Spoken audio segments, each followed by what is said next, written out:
Plot: Apple of My Eye. 2017. A young girl who defines herself by her equestrian abilities, and her struggles as she loses her eyesight after a traumatic accident. Feeling hopeless and dejected, Bailey's loving parents, Caroline and Jason, seek out various options to help her adjust, including enrolling her in a program for seeing guide dogs, but she is unable to connect to anyone or anything. That is, until Charles, the head trainer of Southeastern Guide Dogs, trains Apple, a miniature horse, to be her companion and surrogate eyes. Voiceover off. When you're blind and watching movies, what will you find? A blind superhero whose superpowers are acting like he's not blind. A sighted actor over dramatically touching people's faces. Or maybe the whole joke is that they're bumping into different places. A spectacular, macular degeneration. From tunnel vision to your television. And do they offer this movie with audio descriptions? They're movie buffs who know their stuff. You'll be thoroughly entertained. Join Sky and Melissa throughout film history and Citizen White. Hello. And welcome to Citizen White Cane, a podcast that, like the American Cinema 1960 to present class I took in college, uses JAWS to read subtext on the big screen. My name is Sky McLeod. I'm Melissa Bukta. That was a very layered one. Yeah, no, that was good. Thanks. Yeah, JAWS, though we don't use JAWS. We're just mad at Apple right now. Speaking of apples. Oh, yeah. Way to segue. Yeah, that's our movie this week. It was your week. Yes. And I was saying earlier off mic that my way of finding it was just I Googled things for a while about blind characters in movies. But it is Apple of My Eye. Mm-hmm. Apple of My Eye, I think. Yeah, just the one apple. Because it also used to be called And Then There Was Light, I think. Really? Okay. Or something? No, that's can't be it. That's too awful. Jesus-y. That's a terrible title. It sounded Jesus-y, but it was less Jesus-y than that. I truly thought for the first couple of minutes that you'd picked a Jesus movie. It I was did. Like, oh, no. It seemed so Jesus-y for the beginning, and then it just wasn't. It was very weird. I kept being like, when does Jesus come in? It's not an actual Jesus movie, but this is totally something that like your Christian aunt would put on. Yeah, it's very wholesome. It was extremely wholesome. Super wholesome. Yeah. Yeah, it was very funny. Also, like looking up, we talked about with Treasure Blind, like the Jesus like review sites with like, I love this. It's funny. This one was all like horses related websites. They were like, oh, fun movie. Horse girl. God, that's great. It was very. I love it. Very cute, actually. I love it. That's so awesome. But yeah, so this is it's 2017, so it's actually not that long ago. No, which I don't know why I was surprised by that. Yeah, but no, not long ago at all. Pretty recent. You know what it feels like? It feels like a Disney Channel original movie. It does, yeah. Mm-hmm. I think, and it's also like it wasn't a theatrical release. I think it was straight to DVD. Like it's not that there, Burt Reynolds is in it. Like there's some actors in it, but it feels like it feels like low rent in a certain way of like, but I think you're probably right that Disney Channel original movie is probably the best kind of comparison to the vibe, and then occasionally you'll be like, oh, is this a Jesus movie? And so that's kind of the vibe you get from the movie. But there's no drugs or nudity, swearing. Yeah, very wholesome. Nobody's cutting anybody up with swords. Yeah, no, not like last week. It's very very, very heartwarming story. It was a bit of whiplash. Yeah, when I watched this, because I'm just like, oh God, yeah, exactly. We're coming off the last movie and. It's very different. Yeah. I don't know. Let's get into it. Yeah. Good. We got this. We got a podcast. Good for us. Yeah. So we have a 16-year-old girl. I thought she was 16. Something I was listening to said that she was 14. I don't know. She's like scene. But she loves riding horses, and we see her in her element riding a horse, but then tragically in the first scene of the movie, she falls off the horse and hits her head, has a concussion. At first, she doesn't actually like tell anyone about it. Right. Well, mostly because she's scared.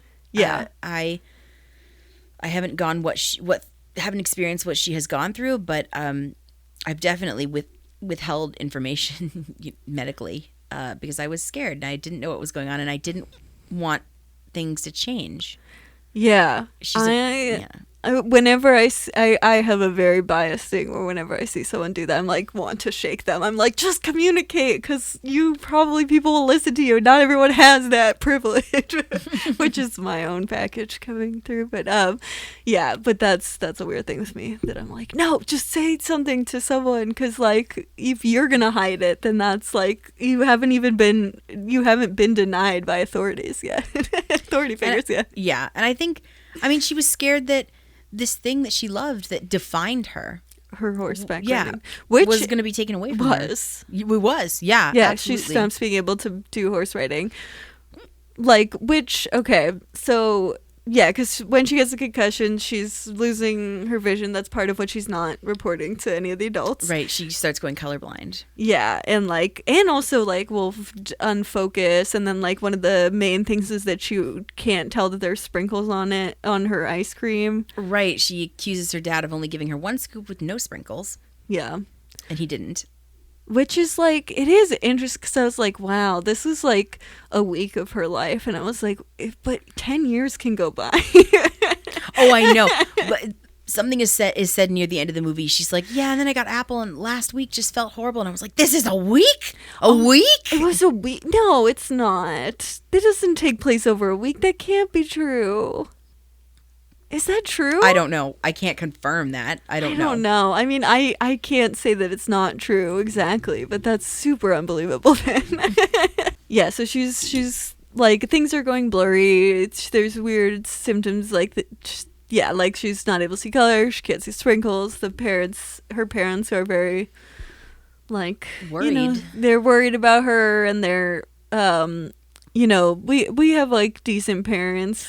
We'll have to talk about more. Yeah, I would say more than decent. I think these are my favorite parents in anything that we've watched so far. I really do. I absolutely adored them, even though I kept in my head referring to the father as Discount Nathan Fillion. Yeah, I could see that.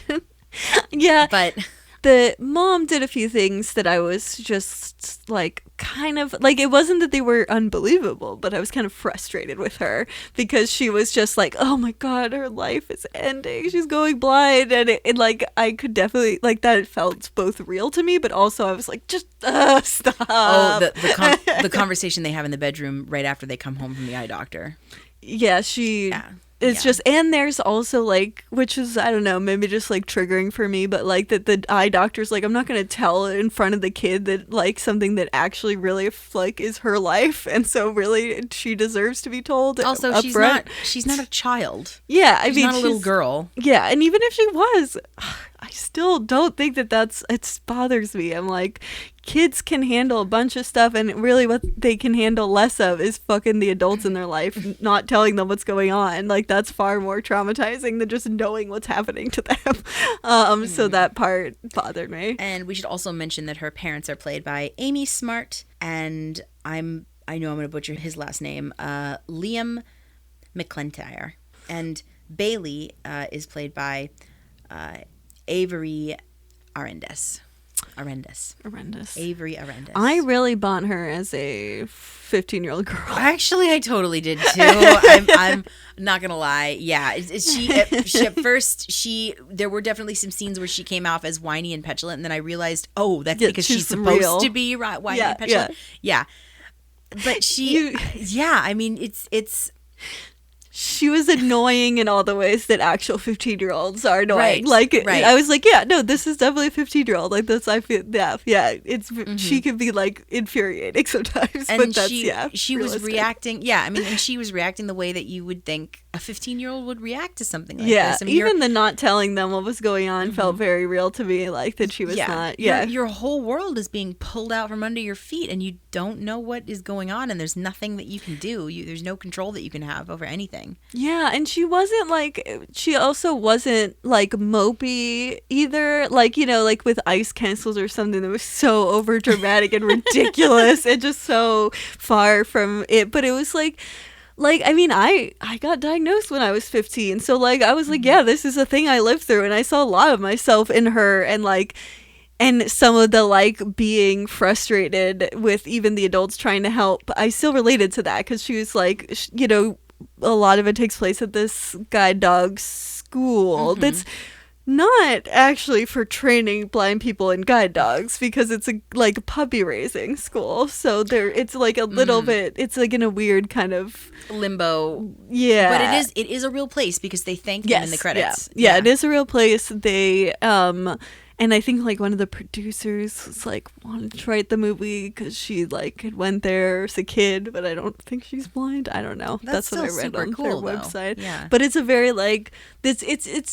It takes place in Florida, and the guide dog school is actually in Florida, so it's all filmed in Florida, and it does have that kind of like, you know, it's not like that, not Hollywood. Even Disney Channel doesn't feel as like, this feels like, yeah, it's just people in Florida made this movie. Who wanted to? No, I totally get that. Yeah, just who wanted to make this movie? Yeah. I get it has that feel to it. It feels a little bit higher budget than say Treasure Blind. Yeah, but not quite as high a budget as say Disney Channel. Yeah, it's kind of right there, and it does feel very local movie kind of in a way. Yeah, it is, but I think that in some ways that kind of like works in its favor because it makes the like, especially with the kids, like they don't feel as polished. Like you feel like, that's a 15-year-old girl, like right. She just has that. And even Sebastian, even though he is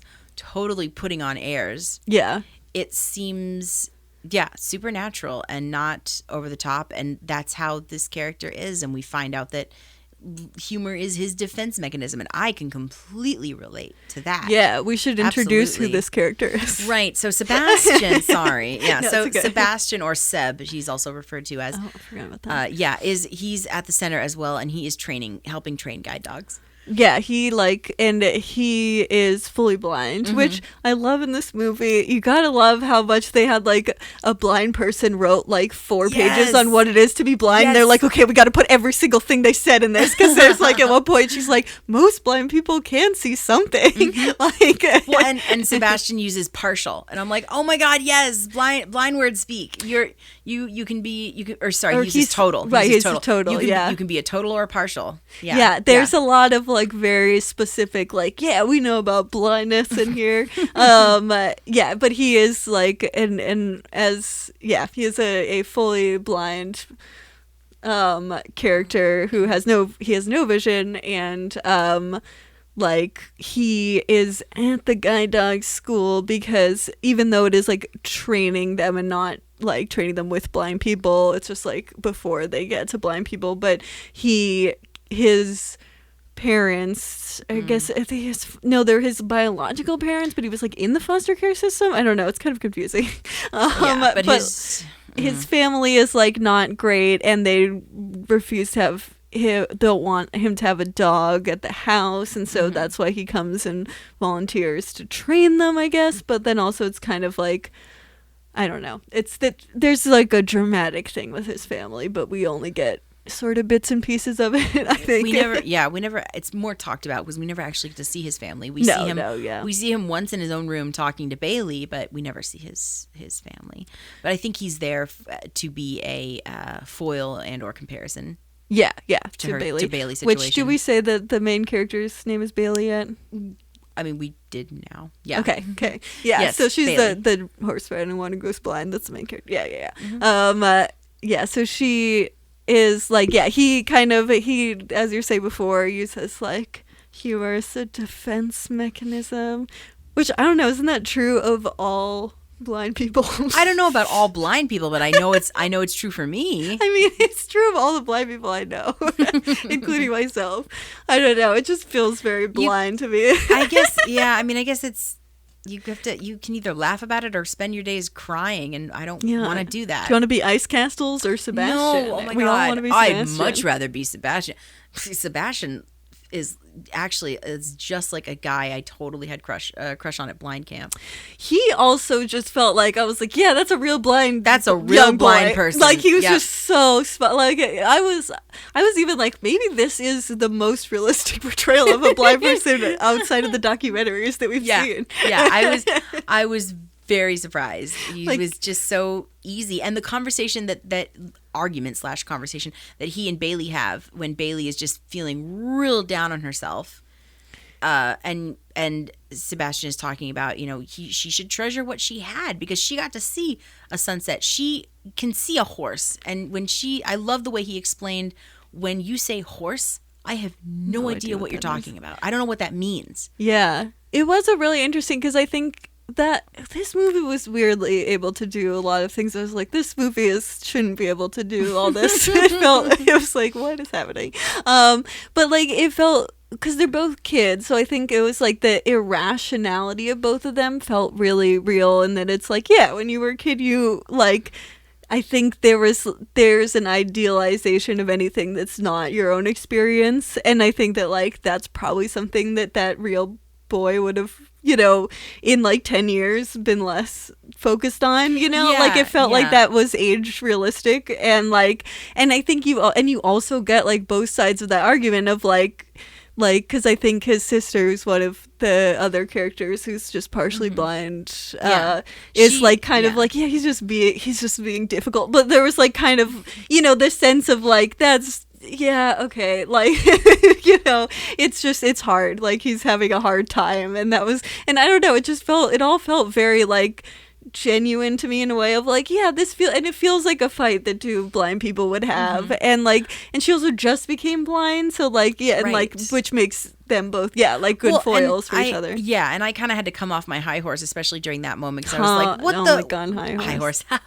Pun absolutely intended, because I kind of felt I was a little angry at Sebastian, because I was like, Vision is not kind of all ridiculous. It's cracked up to be. Exactly. What are you doing? But then hearing you say that, exactly, they're two teenagers living in a fully sighted world, right? And they feel so different and ostracized. I get it, absolutely 100%. You could totally feel that way.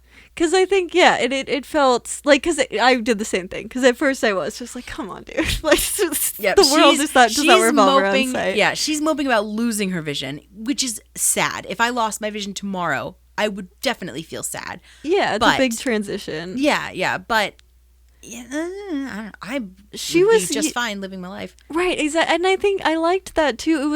It's funny, every time we're like, this feels like a good portrayal, I'll read a review where someone will be like, well, it's just like she didn't seem like she was affected by the blindness at all. I'm like, are you fucking kidding me? Like, everyone is just like, the more realistic it is, the more people are like, it's not believable. She's not in Ice Castle. She's not like crying and staying in an attic for 6 months. Like the whole movie is about her adapting.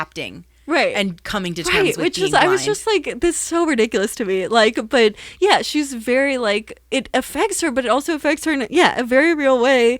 And I think it's funny, I didn't even think of this while I was watching it, but like I was in a, like, it did not come on suddenly at all for me. Like, it was something that was very gradual. So that's the way it was different. But other than that, I did have, I was diagnosed at the same age she was, and I was going through all those things at the same age she was, and there was nothing in that felt totally wrong to me. Like, it felt that they felt legitimate, and her, like, and the fact, kind of like how all I wanted to do is drive. She's just like, she didn't give a fuck about anything. She was like, I can't horse ride. That was like the most realistic thing to me, because I was like, when I was diagnosed, I was like, wait, so can I drive? Because I'm like, I don't give a fuck. Yeah, I'm blind. That's cool. I'm fine with that. But like, can I drive? Like, I didn't care about the rest. I was happy to be blind if it meant I could still drive. But like, I guess I'm in our relationship, I'm kind of coming at this in Sebastian's place, because I was not born with regular sight, and then or normal sight and then lost it. But I'm not fully blind either. I can still see a horse in my head. Right.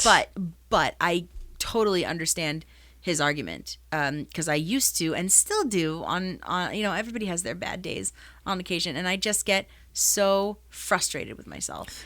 And I have to, one of my voice teachers at conservatory was like, look, it's not about you adapting to the world, it's the world adapting to you. Yes, that's what I always say. Yeah. Yeah, I mean, I think, do you feel like when you have those feelings, it's like you're upset about not being able to, would it be something like, you probably wouldn't be a horse, but is it like,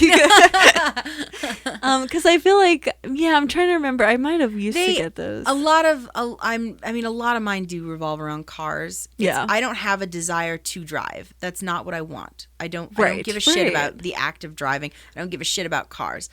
I want the independence. I want the freedom to wake up in the morning and go, you know what? I'm going to go have a picnic on the coast and just buzz out, to the coast and not have to spend a week planning my 3 buses, planning where I'm going to stay, figuring out if the town has things that are within walking distance, if they have public transit. I've lived here half a decade and I have never gone to the coast. Oh, it's so nice. I've gone with friends who drive, but No, I was gonna say I might go with a driving person, but it's actually a lot of fun. We hung out on the beach and we ate seafood and had ice cream. It was great. That sounds nice. I mean, I can't eat seafood, but it still sounds nice. We could find you something you could eat. No, I know. No, I'm sure. Yes. Yeah, and we went to Cannon Beach, and everywhere you walked, you could smell the ocean. It was great. That's nice. Yeah. Yeah. Well, now I want to go to the coast. Yeah, but that's right. I would never be able to go alone, which I guess people generally go with other people, but yeah. But that again is that is kind of different though than Sebastian's thing, which I think that was something that I only did when I was younger, because I'm trying to think about it. I'm like, there were times, because it's one of his monologues about him always not having vision. I think he has a monologue about waking up that way. That's in this movie. Oh my god, we've been watching too many movies now. They're all blurring together. Not to mention that we watched the last 2 weeks right next to each other. It definitely was not in Blind Fury though. But I think he does, unless she says something about waking up and it's still being true. No, it's I'm pretty probably sure it was Sebastian him. then. Yeah, it would only make sense if it was him. Yeah. Mm-hmm. But I did that when I was a kid. That was a monologue of mine, and that's not. I mean, because I think now it's that's who I am, and I've just gotten a lot more time to live with that. But it's weird, yeah, because it is it's 100% the world. When you actually sit down, probably even as a kid, you can be no, there's not really anything I'm that upset about that isn't just the world not accommodating me. And but I do, I mean, but there is maybe that Sebastian does have an extra thing. Because I was thinking about it, and if you had no vision, there is a level of disorientation and everything that I think sometimes there is a little bit of that, that not being feeling a horse isn't there some fucking parable about feeling a horse? It's not a horse, it's an elephant. Okay. It's 5 blind men and an elephant, and each of them touch a different part of the elephant and describe this animal, and they describe 10 different animals. Right. But it's an elephant, it's just the one. Right, so blind people, aren't they dumb? It's the moral of the story. No, but I can understand how that can be frustrating, and the fact that you just, and then on top of that, you live in a world that's constantly not accommodating you, and you also have a bad home life, so you don't feel very loved in the world. And the only place where he feels like he can be himself is at this school, and then he meets, Bailey, who he's kind of smitten with. It all kind of culminated in that one argument. And then of course we have the twist of the film, because we're at the guide dog school.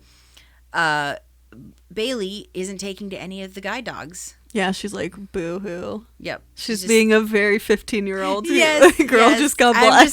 just like, girl, you've a chance to get a dog. What the hell? I know. But you know, But yes, she's a horse girl. She's a horse girl. She's you know, when you're that age, that's your identity. I mean, Yeah. that's really her identity Yeah, too, yeah. because Well, she her like mom- is competing. Yeah, and her mom was a rider too. So Right, right. it's a family thing. Yeah, and that made sense. I mean, that wasn't my thing in high school, but I was like, yeah, I feel this. Right. I understand this emotionally. So yes. So the trainer who's working with her at the guide dog school, Charlie, played by Burt Reynolds, has decided to try something unorthodox because he is having a hard time getting through to Bailey. So he finds Apple. And Apple is a miniature horse. Yes. A very, very cute miniature horse. And Bailey is super into it. Yeah, Bailey is immediately just, I love you, I love you, I love you. It's that instant bond connection that you need with an animal who is guiding you. I mean, you're kind of sort of putting your lives in each other's hooves, hands, paws. Okay, yes. No, and it's Yeah. funny because it's like, but it's weird because they're like, it's not really a guide animal because it's in the movie. They're like, it's a comfort animal, Right, a but guide it's companion. Not, right, They but could they're not not- actually guide Right. animal. They couldn't decide, they couldn't pull the trigger and just make the horse a guide. Right, which 'Cause- I did not understand why Right. they didn't do that because there are Yes. that is a real thing. that is They a- could yeah. be a guide animal, and in the that's- movie they're like, not a guide animal. No. Yeah, no. These miniature horses, it's a legitimate thing. Yeah. It's a legitimate animal that people use to Right. guide them in like just- rural areas and stuff. I or was reading a wherever. little bit up on this that it's Oh, like that's a so more cool. that it's more in they have to like be outside, I guess. But it's like I Oh. guess the idea is like, but that's why they're in rural areas because they can't stay in the house. Even though that's maybe why they made just a Apple companion stays in animal the because Apple house. does stay in the house. Yes. But like they're not an actual guide. Miniature horse would not do that. They would stay outside. Oh, that's interesting. But it's like, I guess the idea is it's for like people who are allergic or afraid of dogs, Right, right. Just like as an alternative. But then it's like mostly people in rural areas, just because like they have to be outside and they can't, like they're harder to take on public transit, and like there's many ways in which they're a little bit more complicated in It's more just urban areas. Me and my guide horse. Yeah, so That's so it's so awesome though. I mean, yeah, I would love a capybara. People I've seen on the internet, people have used capybara as what? well, I think it's more of an emotional animal and not so Okay. much a legitimate guide animal. We got to get more But- guide animals But out man, there. people be having capybaras, and I am jealous. Yeah, I want one. I They're mean, so cute. The problem is that like guide animals have to have certain, because they were Well, saying yeah, that horses are actually like have really good eyesight and like actually have all these Yeah, advantages yeah. to dogs, and I was like, oh that's kind of cool. Oh yeah, no, I've read about this before. Oh, yeah. yeah. So that's why when they were throwing their hands about, oh, she can't have a horse, and that's just not done. And I'm like, but Yes, it is though. It is I know totally that part done. annoyed me. It's Yeah, not, yeah. This is not a new thing. People have been doing this for a while. Right, which was also like, I was like, I didn't really fully understand why they didn't commit to that in the movie, because I'm like, obviously that's what you would want, like, as the character. Like, I wasn't really sure what was, I mean, because the school that she's going to does not, like, the real school in the real world does not do miniature horse guide animals. Charlie kind of takes it upon himself to do this because Right. he Sees how much you loves loves he horses. sees that, yeah, and he wants to open her up and get her moving again, get her on her feet and out of this weird funk that she's in. Right, which is, I mean, it's very cute. He's a cute character. Apparently, Burt Reynolds, Charlie, he is based off of the actual like person who runs that. Oh, that is so school, so it's very cool. cute. I enjoyed him very much. He's not in a lot of scenes. I think he's in 3 or 4 scenes total, actually. He has a big presence in the movie though. Oh, very much so. Yeah. Anytime he's on screen, yeah. Right, and his character is also kind of referred to when he's not there, so it feels like he is a bigger part of the movie. Yeah. That is so awesome though. But yeah, it's really, I mean, yeah, this movie is weirdly like very Real sweet and real. Yeah, sweet and real, but not yes, it's saccharine, but it's not overly so. I wasn't rolling my eyes. Yeah. And I got, there were definitely a few times where I got choked up when she first meets Apple. And she's braiding her hair and giving her a bath. I thought it was so funny. I was like, she obviously just became blind, because I'm like, I would not even care at all about this. Yeah.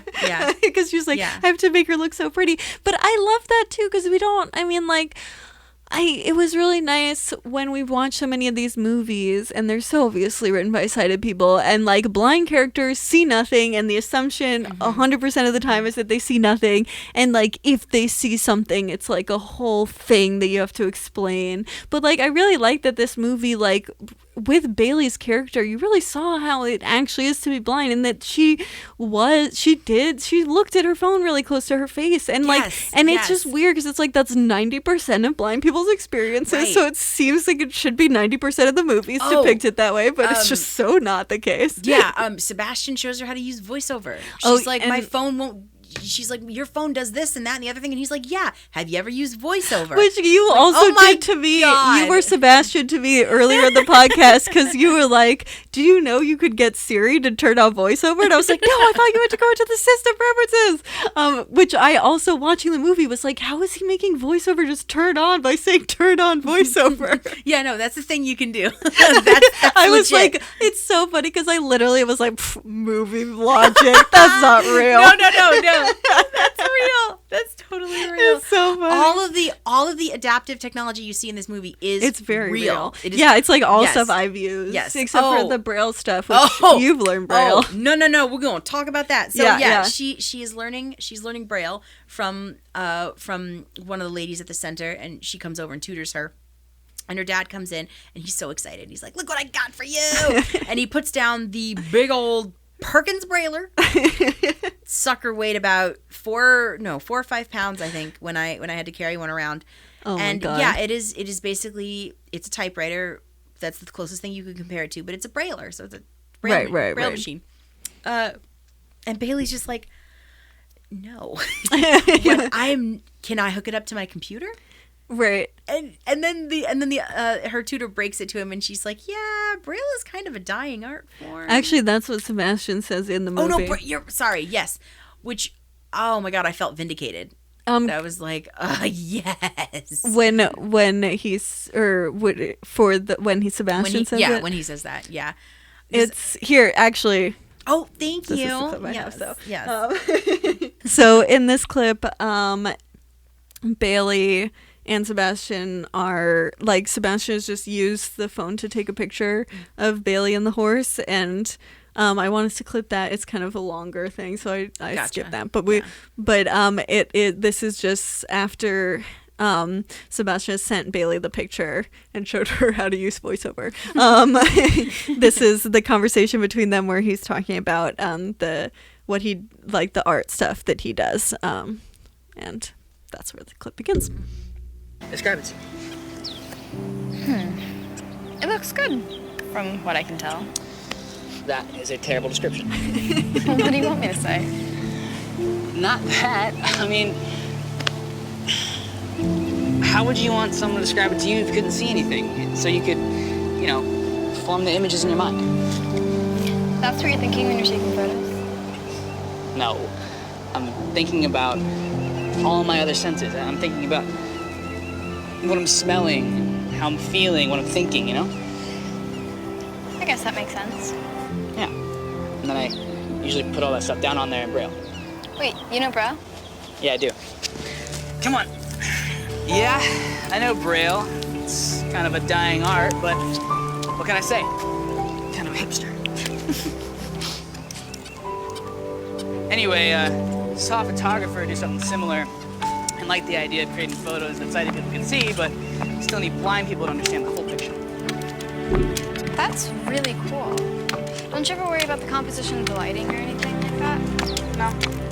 See, the thing is with most photographers is let their vision get in the way. That's what happens when you can't see. You're boring, Apple, with all your artsy-fartsy talk. Which is literally what I say every time. Like, well, sighted cinematographers, they let their eyesight get in the way.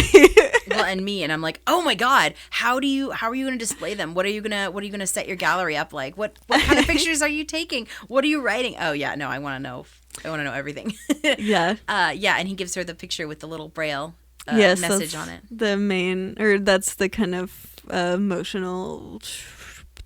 I don't know what the right word would be. Horcrux of prop the movie. No. Yeah, something like that. No, yeah, prop is better. I mean, Yeah. it's not better. I think yours is better. But yeah, that's like, because he gives her that picture with the braille on it. And then we find out it's whatever the movie used to be called, but it's, what do we find out is confusing. What does it say? Is it God, I can't remember. inspirational? I feel like Yes. I was. No, it is Is inspirational. it? I can't remember what it was though. Oh, and the ADR for it is not good. Oh no, not good at all. The mix on this movie is. Oh no, just for not the good. ADR of like when they're reading what's on the braille is not good. Oh, yeah. Let's just, since we're already doing clips, let's just play it, that part as well. Voice text from Sebastian. Hey, Bales, what's up? In case you hadn't figured it out yet, this is what the picture says. She opened my eyes to feelings I had never previously felt, and my heart to visions of light. And that's, yeah. Thank you. The first part's cute. I don't understand what the second part is. To visions of light. Well, okay, because photography literally means writing with light. Okay. Two visions of light. But Not that she made him become a better photographer. That she has come into his life and he feels that he's found purpose now that he knows her. She's this wonderful, beautiful light. that has come into his dark life. Okay. I guess so, but then that's like problematic. That's how I'm interpreting it. We never know because As a light sensitive person, boo. yeah. Well, we never know because that's literally at the end of the movie. Yeah, it's just so weird. Okay, you know what that audio sounds like to me? I have it. You know, like when a podcasters record an episode and then they have to like send in the ads on their phone. Yeah. Oh yeah, totally. That's the sound quality, which is like, I mean, the problem is I'm like, yeah, except for it's a voice message, so it would probably sound like that, but it's just weird to have it in a movie. Like, you just expect it to not be a voice message. He even says, Sebastian even says, though, that he uses an app to read voice texts.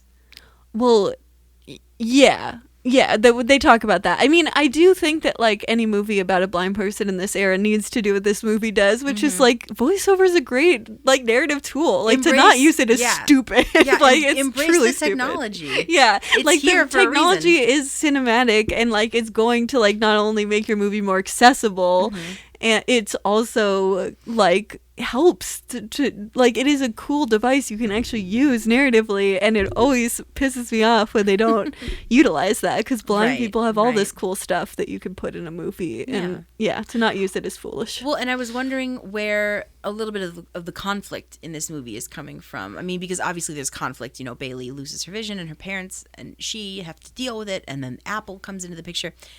But they do throw in a wee bit of conflict because Apple and Bailey are really bonding, and then one night Bailey wakes up because Apple is in the kitchen screaming. Right. And it's terrifying, and she goes to find her, and there's blood, and she yells for her parents, and they take her to the vet, and I'm like, oh my god, if we come this far for them to kill this horse. That would be ridiculous. I'm so upset. No I would way, be so though. angry. Yeah, no. But of course not. Apple. It's the most ridiculous thing. It is the most ridiculous thing. Apple was pregnant the whole time. And then there's another horse. Which, okay, first of all, we don't need this. No, we do, I don't understand why this shouldn't is have been happening. in the movie. No, we really Second don't of all, need this is the second time I was like, this is actually a Jesus movie. Like, this is not a thing that would happen in a non-Jesus movie. But at least, I mean, the light thing also makes it sound like a Jesus movie, Yeah. but it's not. I mean, maybe it is. It's just really covert, but I think it might not be. think it's probably not. I don't know. Yeah, I mean, I don't know. It but- seems like it's not, but it just really feels like it. But there's no moment where anyone finds God. It's pretty like grounded and not really about God in Yeah. any way, but it just Yeah. feels just a vibe. Which is so nice to see two parents rely on science and medicine. Oh, though that instead of- doctor was what a real doctor. Doesn't talk to the child, and then his explanation for what is happening is completely incomprehensible to anyone who doesn't have a medical degree. Like, he's just like, he says a bunch of, which is funny because it's the second time, because Ice Castles also did that when someone got a concussion from a sports accident, where the doctor was like saying something, and you're like, what the fuck? Why? Like, this is the problem with doctors, is that you not communicate well. Like, this is not helpful. Like, His bedside manner wasn't so hot. well, also, like, when he's explaining what's going on with her, it's incomprehensible. And the parents are like, what does this mean? And he's just like, and he's also just like stating the facts. He's like, well, she'll probably lose all her sight, most likely. Like, and it's so unfeeling. And I'm like, this is a terrible example of what a doctor should do, but it's also like sadly extremely realistic of like actual real doctors. They even do got the act like doctor this. right. Yeah, it is funny. Yeah, they did get the doctor right, even though it is depressing that that's right. But yeah, but I thought that was funny. But at least the doctors are not seen they're not like heroic at all. They're kind of Right, just there no, to be like weirdly unfeeling, and the parents being like, "Oh, this is emotional. What's happening?" Right. Well, then then it's the parents who pick up the pieces and yeah, help Bailey deal with her new life. I mean, one of the scenes that almost brought me to tears, and it's so simple, is the scene where she cooks the pizza rolls. yeah. She's like, It's heartbreaking because I've been there. yeah, Cooking is so awful, and it's so hard, and it's frustrating, and I know you can learn to do it blind.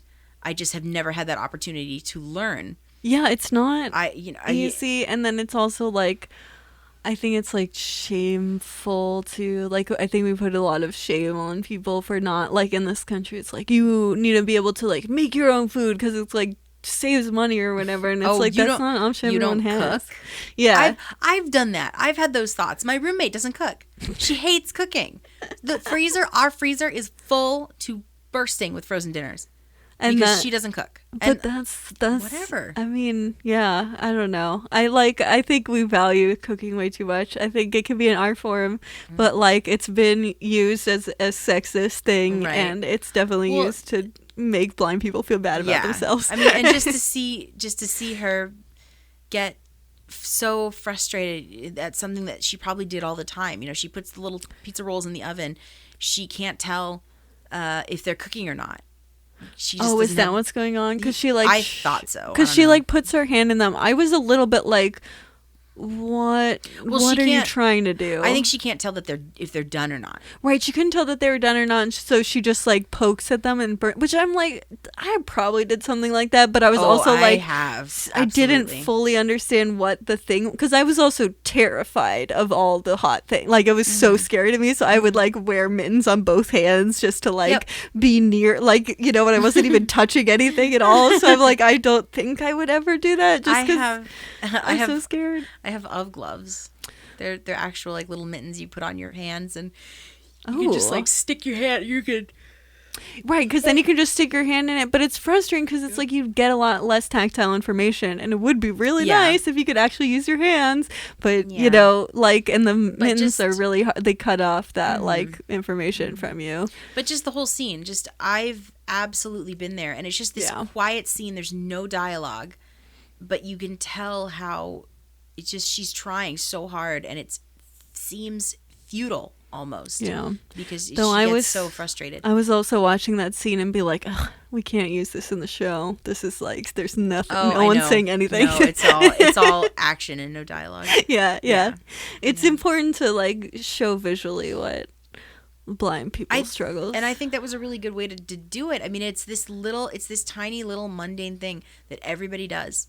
yeah. That is 10 times Though harder I for love us. a good rant though, because that feels. I like when people are ranting in something that feels genuine. Like, I don't know, that for me, because it feels like, yes, I like can very much understand this. Whereas like I can understand being who she is, but like I can't it's harder for me to empathize when it is so no one speaking, because I have such a less of a window. Because I was also confused. I was like, why is she putting her hand in there? Like, I was like, that's hot. Don't do it. I know. I'm like, what are you doing? And then I realized, oh my God, I've done that before. Yeah, I feel like I probably did when I was first figuring things out. Probably, yeah. I mean, some of it is interesting because I was like, yeah, I have to like actually think back to like, you know, more than a decade ago to like, but I was like in such a similar place to her, and like in retrospect I'm like, yeah, I relate to so much of what she did, like, because there would be times in the movie where I was just like, oh wow, that is actually me at that age, like that it would really hit me, and then other times where I would be like, she's being dumb, but then I'd be like, yeah, okay, but I actually probably did the exact same stuff as she's doing like when I was that age. So yeah, it's weird. It is. I mean, is this one of the most realistic, if not the most realistic movie we've done? I was thoroughly dumbstruck by how real and kind of amazing this movie is. And I mean, it's not going to win any awards anytime soon. But, you know, if someone was losing their vision, or if a blind family or parents of a blind child was going through something, I would recommend this.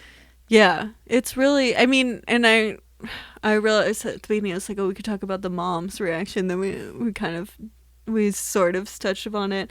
I feel like, yeah, the parents are like, yeah, very real. I think, because some of the things with the mom first, like she is freaking out and really just like more upset about it than Bailey is, which also was like kind of real to me. Yes, because she says all of that's the clip we need, actually. Oh my gosh, see, this movie actually is like truly clippable. We did this and Blind Fury in a row, and one we had no clips more that we could play, and this is like play like half the movie basically. I just can't imagine her not being able to drive a car or see her boyfriend or go to the movies with her friends. She can't have this taken away from her.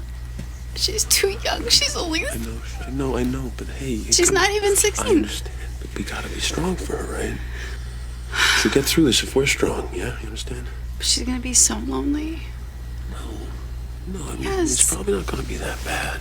And even if it is, she'll get through it. It's... You know, just being blind doesn't mean that you're not going to be able to make friends. Blindness isn't going to stop that. No, blindness is going to stop a lot of things, Jason.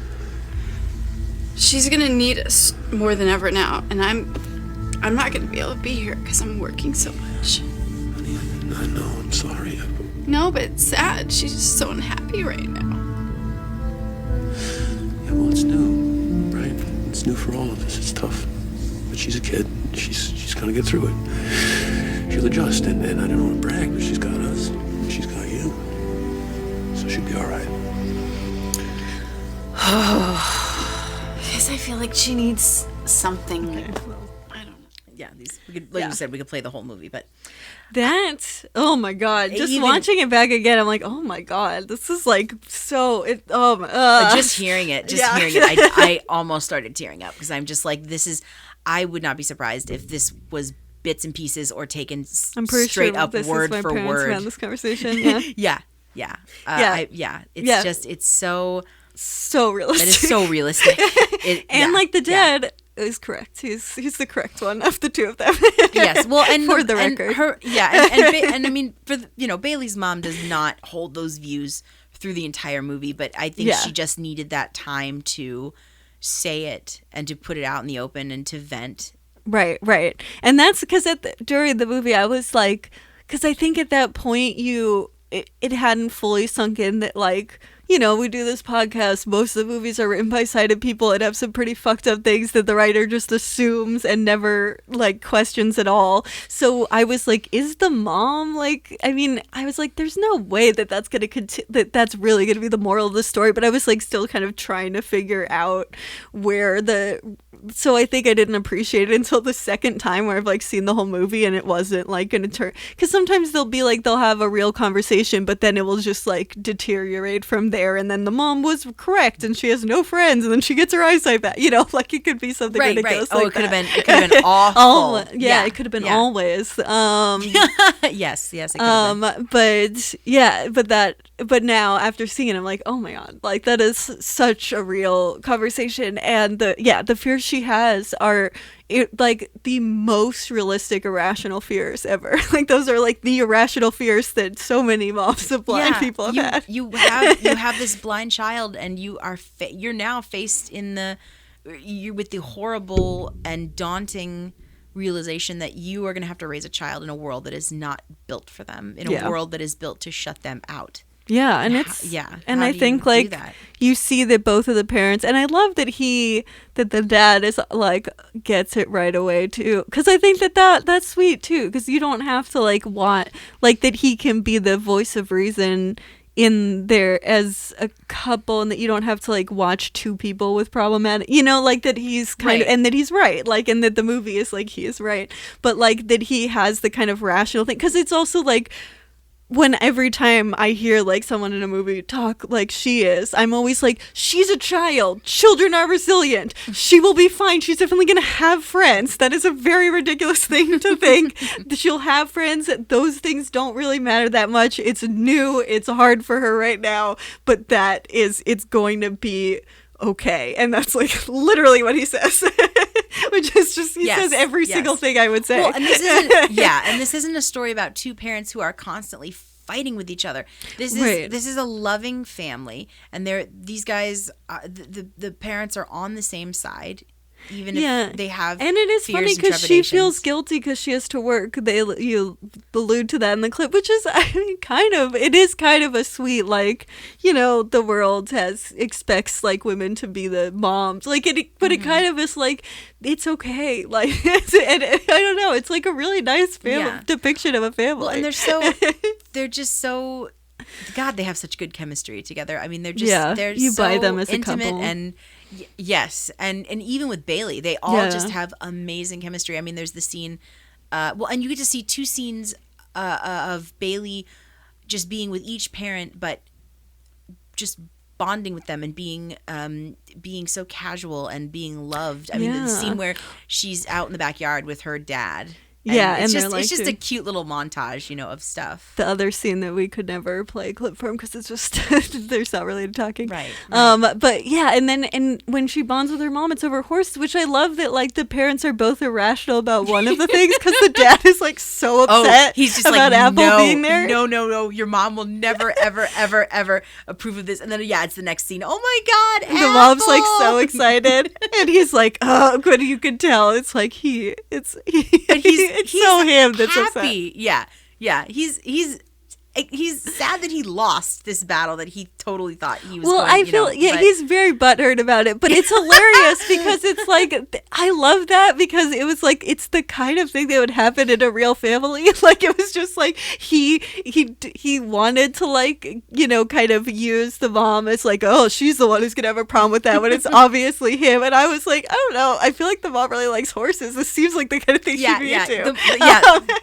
Mom is totally into this. And he's like, when she's into it, he's like, but I don't, maybe it will be hard. And it's like very obvious that he's the one who has a problem with it. And he's like, and Apple is like sitting at the kitchen table and for breakfast, and he's like, I have to give the dog, I have to give the horse oatmeal, and he's like really annoyed. But it's like, it is so great because it is like the kind of thing that like a real dad would pick a fight about, like it's like they felt both like very real parents, right? But he doesn't, the way that they acted. Yeah, but he doesn't put his foot down and say that Apple can't live with them or anything, because although he's not enthused about it, he sees the good that Apple is doing for his daughter, and in the end, he comes to love Apple just as much as everybody else does. Yeah, and it's like, I think he also, I think he's like, this bothers me a lot, and I'm really annoyed about it, but it's also like not worth.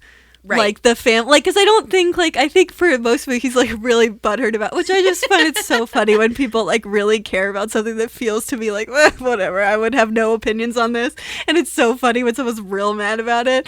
But you could see that it's like that, like having that empathy of like being very annoyed and not wanting this to happen, but seeing that like the two other people in his family, that this seems to really be bonding them and bringing them joy, and thinking like, I want my family to be happy. Yeah, like that is the keeping of the peace is more important, that, you know, and that he could still be like butthurt about it, which is what I love. That he wasn't like, oh, but you know, you love this horse, and so I, at first, like in the first few seconds of this, I was mad, but now that I see it, you know, it kind of it was gradual in a way that felt realistic, of just like, because we also don't even know. I mean, like, because the Apple's pregnant, and he, like, in the end, it's just kind of like a montage, and we're like, okay, so he probably was fine with it, but you know, we kind of don't. We kind of he starts to like the horse, but it's not.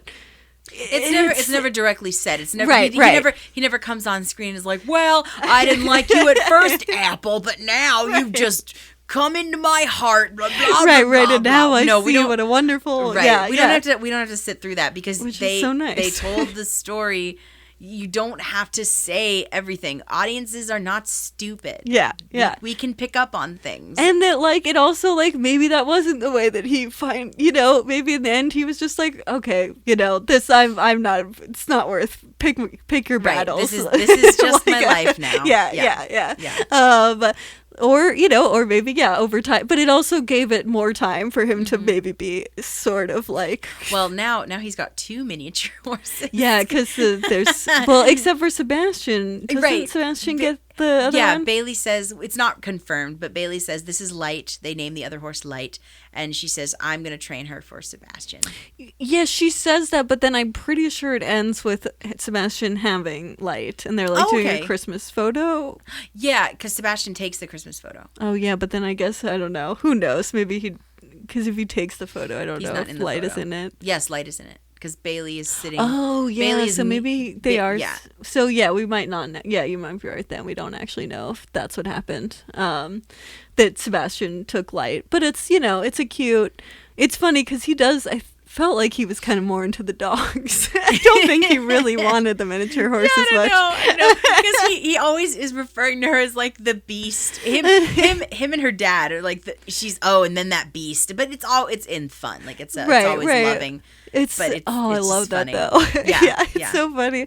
I don't know, like also the mom and Bailey, like the horse girl thing, like that felt genuine to me. Like it was sweet, like, you know, because there is like that is, I think, like a really specific, and you even had like the horse trainer that we see at the beginning of the movie, right, who is like very, you know, they just all felt, again, like it just felt a very real, like, kind of, you know, because I think there is like that is a subculture like of like definitely horse people. It is not, it is too rich for my blood. I never got to do anything like that, but yes, absolutely, that's true. 100%, 1,000% agree. Well, and then she bonds with Apple by bringing her to the stables and introducing her to her trainer, and then getting her to jump.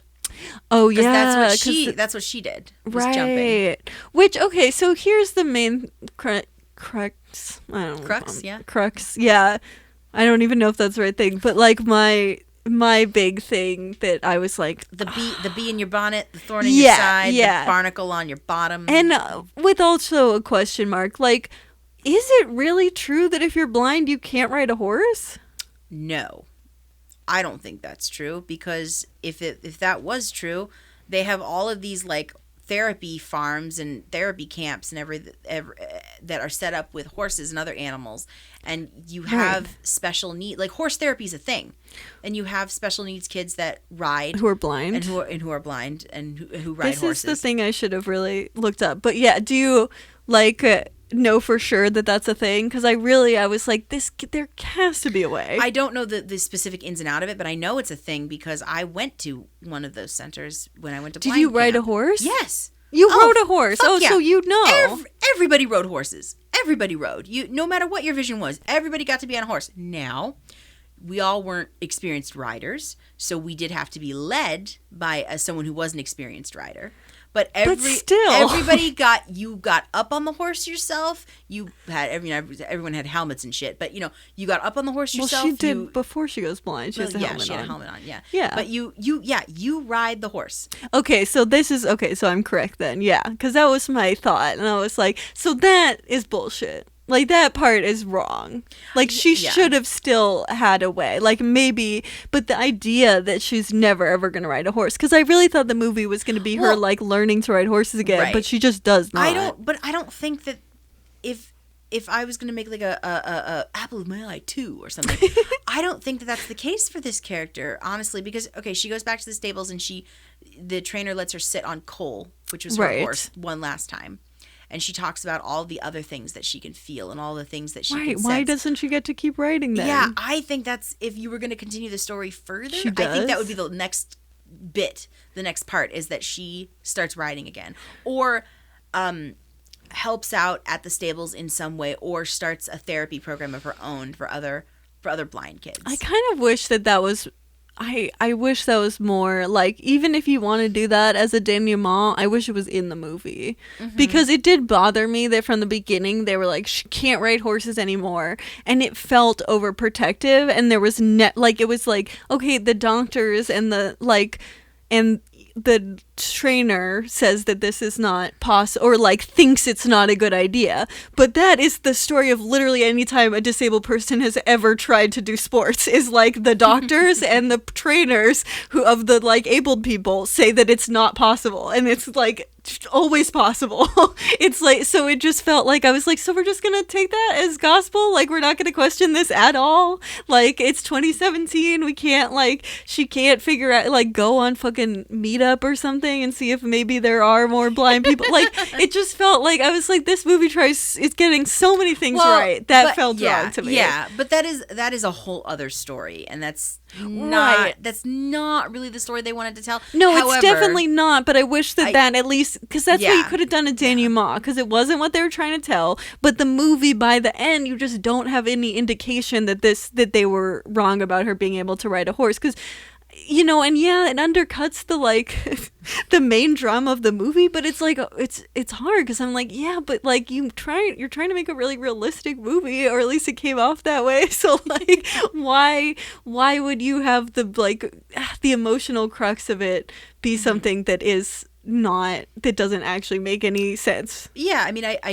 I felt bad for Bailey, because I was like, exactly, you can still do this thing that you absolutely adore. You might not ever be able to jump or compete like you used to compete. Right. But you can totally still do this. Right, because she doesn't get to, like, she gets to sit on the horse, like, as you're saying, that's the only thing. But she doesn't get to ride. Yeah, she doesn't get to ride. I'm sure if the trainer would have volunteered to lead her, or, she could have totally ridden the horse, because she's had such experience. And she probably knows the stables pretty well, and the pasture and the paddock that they ride in or whatever. So she could probably have ridden with no injury to herself. Right.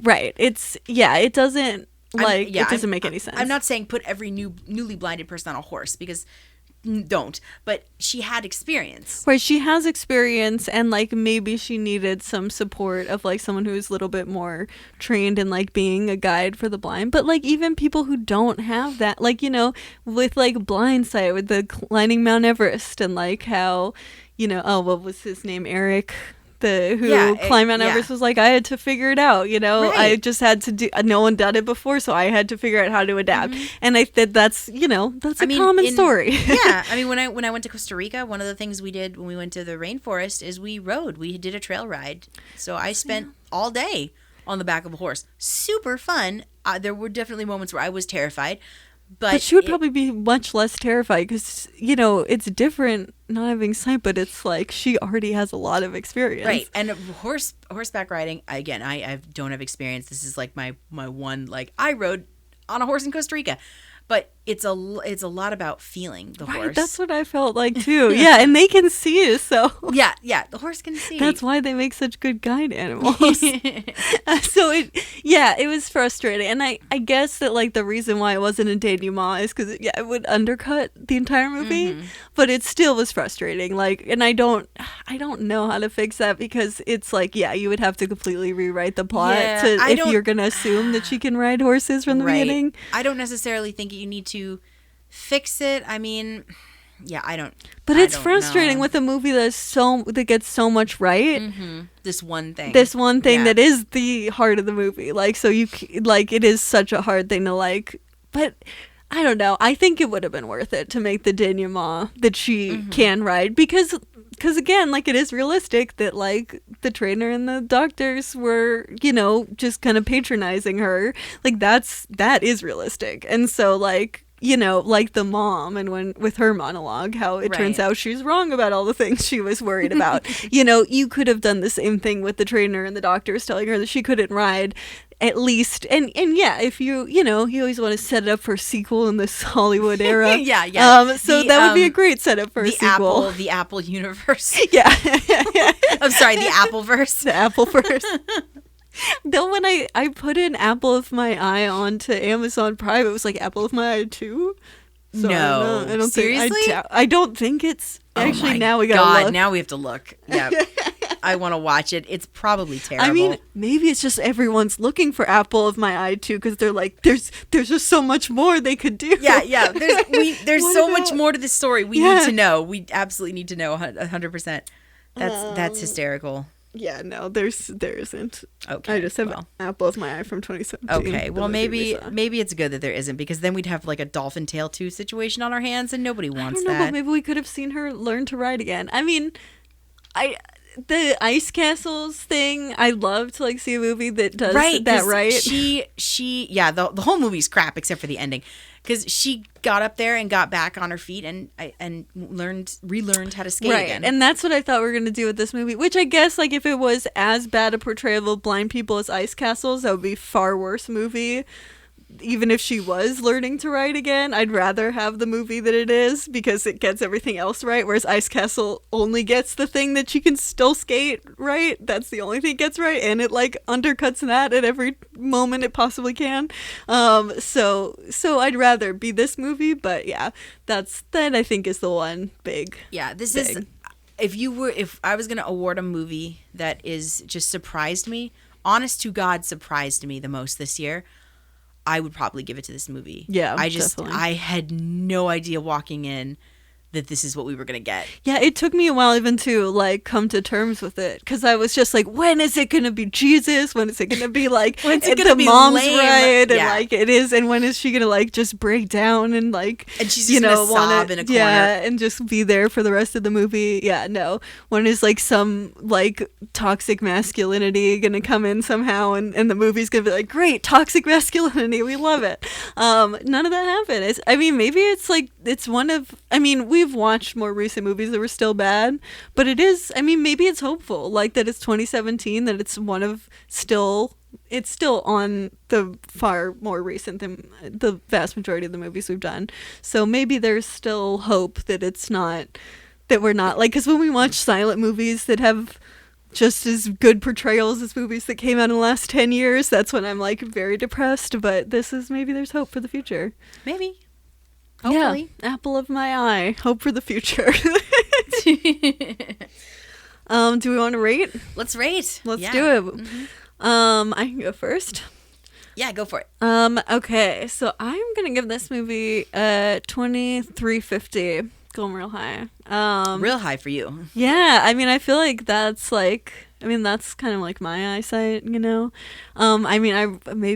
that's subliminal because I like there was a lot of ways in which I saw myself in her, and I love that I saw myself in her half the time, and when I was like, what are you doing? And then I was like, okay, it's real though. The way that we've talked about a lot of the different things, like just got a lot of stuff right. In some ways, I did think it was funny that it just was really trying to like hit all the marks of like in telling you, giving you information information about real blind people. But you know, it was endearing. I don't think that should like get a point off of it for being ham-fisted just because, you know, we're rating on blind portrayals, and it's like it did the homework of like knowing what is correct. And you know, we had a character that had we had a bunch of blind characters actually, like, and we had the main character had some vision, which is 90% of blind people, so it was really cool to see a realistic portrayal of what that's like, and the movie didn't feel like it had to like make her like, it was happy to have her see some things and not see other things, and I think when you can do that, it feels really good to me, because that's much more close to what we experience. Yes. Yeah. Finally a character who is closer to you and me. Yeah. You don't see that too often. Yeah, you really don't. And we are blind, but we don't hear it too often either. Yeah, and you know, it's like a cute local movie, but I think like, you know, it really did a lot. I wish that we had more, the Hollywood movies, the bigger budget movies were doing this good a job. Because, yeah, I think, like, and some of it was, like, the scoring is very silly. It's very, like, dramatic. Oh, yeah, the scoring is not good. Yeah, it's, you know, and, yeah, it's low budget. I mean, it's not too bad, though. It's not like, it's not like you can't understand what people are saying and different scenes. You know, it's still, like, decent production that it's, you know, functional. It's just not, like, obviously a big budget movie. But yeah, I mean, it was just, yeah, I was very surprised by it. And yeah, I feel like it's probably one of the best portrayals we've done so far. Yeah, what's your rating? Oh my gosh. Well, yeah, I'm sitting pretty at a ooh boy. I'm gonna have to give it a 2,500. Nice. I really, really do. I think it deserves it. And this is definitely going right up there, I think, with the way he looks. Oh, yeah. Yeah. As far as, like, self-care or just something really positive I can put on when I'm having a bad day or I need just to chill out. And you can watch this one when your eyes hurt, because it's a lot more dialogue. Yes. Like, yes. it's, I mean, the way he looks is also very dialogue heavy, but you have to read the subtitles. Portuguese. Yeah. Yeah. Yeah, no, definitely. Yeah, I really think I'm going to show this to my mom when I go home for Christmas break. I think she would like it, and yeah, and we could have a really interesting conversation at the end. But yeah, I thought the acting was awesome. I love her parents. I thought Burt Reynolds was great. I thought she was great. I thought Sebastian was great. Yeah, it just her tutor, it just everybody all around really, really solid, awesome performances, and it just surprised me. I mean, wow. We forgot to even talk about the tutor's backstory. I just remember, because she right. she has RP. Yes. But like hasn't lost her vision. I love how this movie was like, we're gonna show all the different experiences. Right. She's like, yeah, cute. I've got RP, and I'm like, oh my god. But I don't know if I've ever heard that mentioned in a movie yet. Yeah, and like that she wasn't like, and that she still had her sight. So they were like, I don't know which is worse. It was funny, like her and Sebastian were like, yeah, they were just like, what are all the different blind experiences? Yeah, I mean, she still had her sight, but one day she was going to lose it. Right, and that was like comparing to like, oh, which I mean, yeah, hers in some ways sounds like the hardest one. Not knowing, just you could wake up one day and just that's that. Yeah. Yeah. And like, how do you, and also like her fear wasn't like, I'm gonna go, because I think sometimes you could make that like silly, but like a lot of it was, she was like, I don't know how much like accommodating, like it felt like very genuine to me. Like she was just like, it's like, it's hard because, you know, you do all this preparing and you don't know what it's going to be like. And that felt so much more grounded than like, oh, I'm so scared, you know? But yeah. Yeah, seriously though, I'm so surprised. This is one of the best things we've watched this year as far as, and the podcast's only been on this year, so the whole podcast so far. there you go. Yeah, as far as actual real grounded portrayals of blind people, of their situations, of I mean, it's got It's got blind vocabulary. It's got people using adaptive technology. It's Yeah. It's got a cute pony. We're going to great. have to do our blind Oscars. Yes. Oh my God, we totally should. I'm Yeah. so excited. Yes. So yes, this yes, will yes, we'll yes. come back to our favorites of the year as well. Yeah, definitely. But We'll come this up with a is- better name for it also. Yeah, I'm a fan of the blindies or the blinkies myself. Oh but, yeah. but we can think We'll about we'll figure it that. Yeah, out. we'll figure it out. But yeah, it was great. It was really great. Yay! Oh, good. I'm glad that we have a movie we all like. After feel like all the horror movies and always like, and it was just like I need had, something. Yeah, good. I had high hopes for Always, and just Yeah. This was the opposite because Yes. I was like, what is this? This is gonna be ridiculous. I was like, oh wow, this is not. Very surprised. Great. Well, what do we have next week, Melissa? Right. It's your turn. Okay, to pick. so I'm kind of sort of piggybacking off of Apple of My Eye, and we've been talking about Disney Channel original movies, and that's the total vibe that I got out of it, and I was like, okay. I know that there are Disney Channel original movies about disabled people because my I've gosh. watched them all. Because Really? I grew up with them. Oh, two of my all-time favorite Disney Channel original movies are about disabled people. Okay. The great and amazing, my absolute favorite Disney Channel original movie, Miracle in Lane 2, tells the real story about Justin Yoder, who he's still alive, who is a paraplegic soapbox derby racer, Oh yeah. played by a young up-and-coming Frankie Muniz. Oh, he's not paraplegic. I know, but the movie is actually really great. And then the other one, which is even more, he's not disabled, is True Confessions with Shia LaBeouf playing a mentally challenged sibling to it's about a brother and a sister. It's based on a book. It's about a brother and a sister, and it's about Trudy coming to terms with and learning to love her brother. Who's like developmentally disabled? and played by Shia LaBeouf. Yeah. Yeah. Oh, actually, Questionable. that is a super questionable one. Actually, there's a third one that I love that is really good called The Color of Friendship. Oh. And that's based on a true story, and it's about A colorblind person with friends. No. I wish. No, it's about Mari and Piper, and Piper lives in D.C. in the 70s during her father's a congressman during the fight for freedom in South Africa during apartheid, and Mari is a white South African who goes on an exchange to the U.S. and ends up in Piper's house. And hijinks ensue. It's actually quite good, though. That's very funny. So, I'm a bit of a connoisseur of Disney Channel original movies. Okay, sorry. All of that being said, the movie we're watching next week is one of the rare ones that I have not seen. Oh my gosh. This movie is called Going to the Mat, and it is about a young man who moves to a new town and has to acclimate to a new high school. He is a musician. He also is blind, and he falls in with the high school wrestling team. So yeah, that's next Yay. week. That's Going to the Mat, and obviously it's Disney a Plus. Disney Channel original movie. Yeah, so you can stream it on Disney Plus. Yeah. And all of those movies I mentioned, whether or not they stay in the edit or not, you can stream them all on Disney Plus. Okay. Oh my gosh. Well, we'll have to just go real deep on the Disney Plus catalog. So that's our next part of the podcast is what we're blindsided by this week. Right.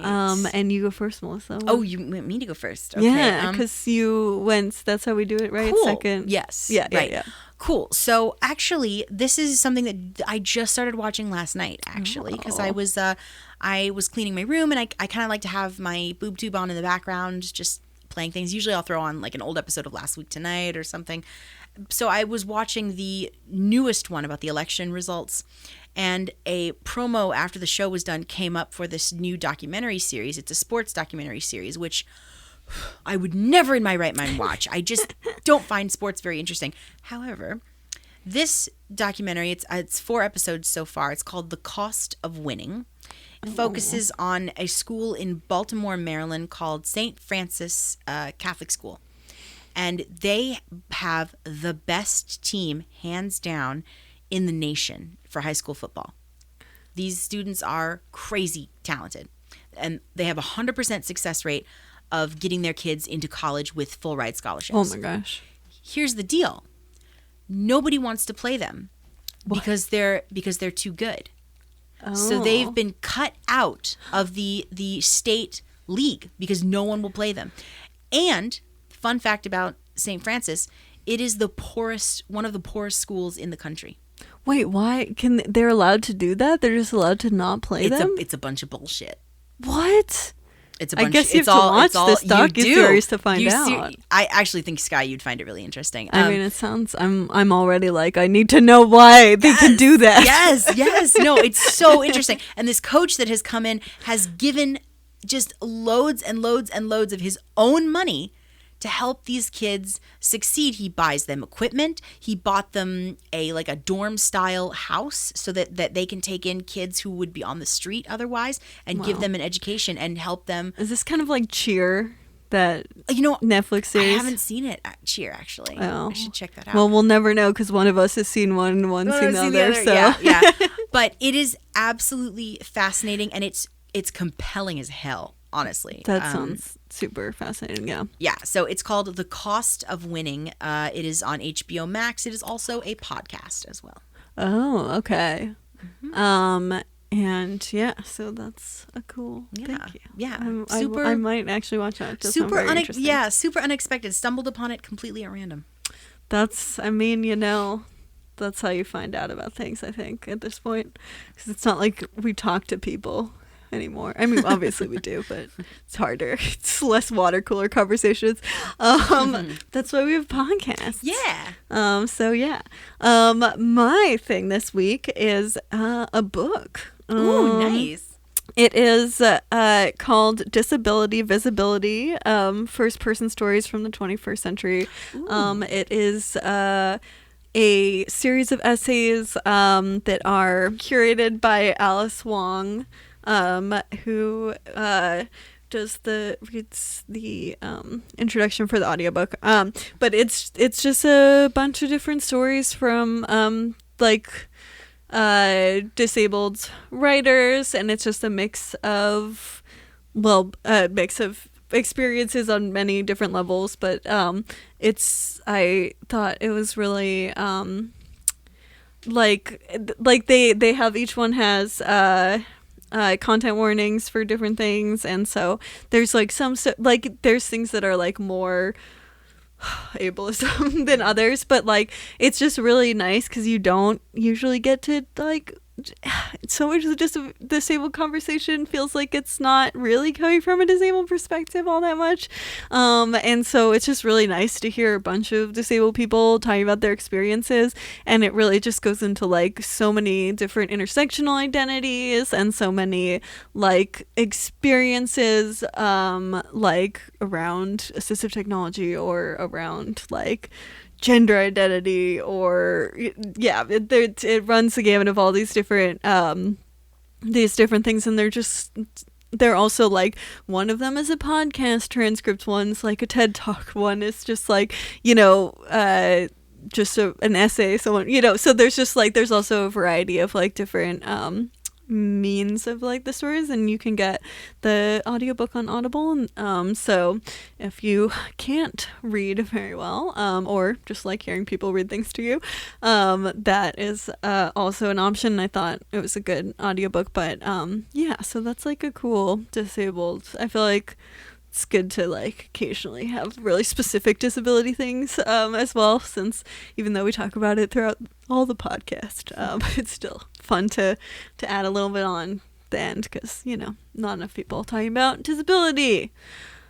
So that's my thing for this week. Cool. Looks like I got a new book to read. And one more time, the full name is Disability Visibility, First-Person Stories from the 21st Century. The book is curated by Alice Wong and has many different writers in it. Sweet.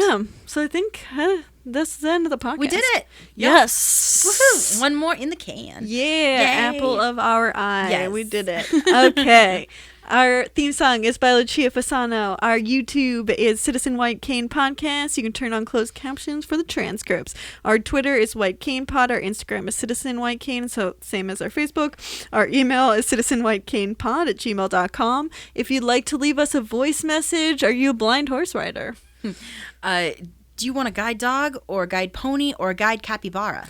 And what would you dress up your guide capybara in? What clothing, and how would you decorate them? That is a very good question. That is super important. So that's if you have thoughts on that, please let us know. Yeah, if you have a guide capybara, we want to hear from you. Yes, definitely. And if you want to tell us what Disney Channel original movie we should watch next, anything you want, link in the show notes. Rate, review, subscribe to the podcast, and we won't see you next week. There was some seeing joke in this movie. I don't remember what I mean, of course there is, but we'll figure it out later. Okay. Well, we'll catch you next week for to the mat. Going to the mat. Going to the mat. Bye. Bye. Citizen White Cane. Fresh meat over here? Don't scare, all right? Bailey, this is Sebastian. Sebastian Bailey. You can call me Thor. That's what people call you? No, but it's what you can call me. Figure's worth a shot.